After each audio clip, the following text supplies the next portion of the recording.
Peter, we're just a few kilometers from the Mediterranean Sea in this region called La Clappe in the Languedoc. And I know that there is a really bright future ahead for this region, but there's also quite a long history behind it.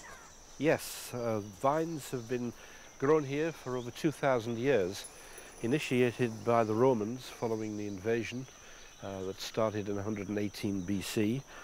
And this particular location where we are now, on this mountain of La Clappe, was where a number of legions were garrisoned for strategic reasons, simply because at the time La Clappe was an island and it was easy to get the soldiers on and off.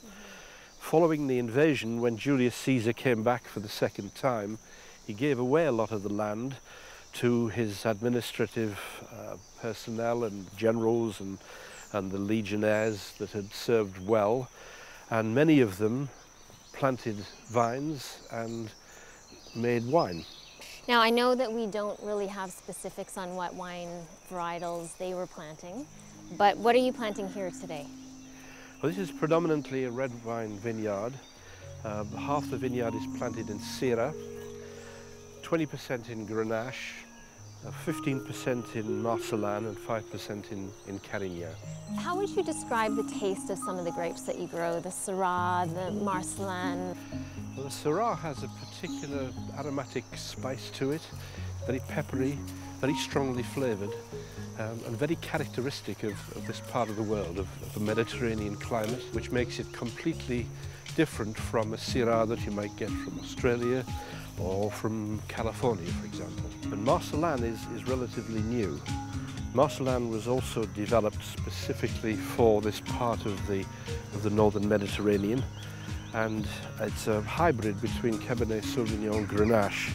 We were recommended to plant it on the land that we'd cleared from the garrigue by the French Department of Agriculture, and the results have been really quite outstanding. And when you talk about that garrigue, it's the brush and the, I guess, part of the terroir that's here that really gives it that herbaceousness? Yes, the word terroir is a catch-all for everything that is unexplainable. And as an engineer, I was rather skeptical that it really had any meaning.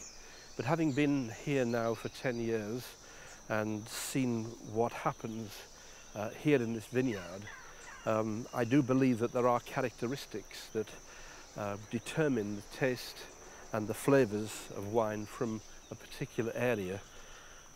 Here in Château Camplazens, it's the proximity to the sea.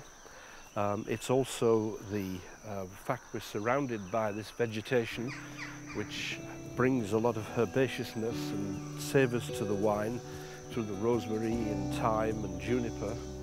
And it's also the soil, being on a limestone mountain and having the ancient soils here in the basins that are a mixture of clay and silt, give a lot of minerality also to the wine.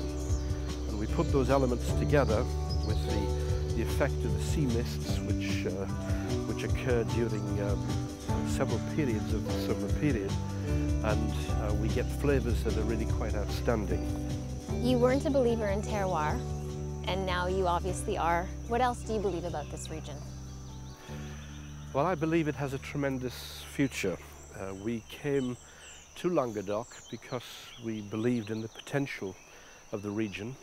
It is totally undercommunicated in terms of its potential, and there's a lot of effort now going in by the French government and by local organisations to promote what is perhaps one of the best potential wine growing regions of the world.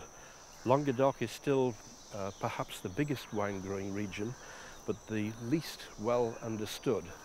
But the potential of the wine is quite incredible, and the fact that vineyards now are able to consistently win trophies and gold medals in international competitions against some of the best well-known regions in the world, I think proves that.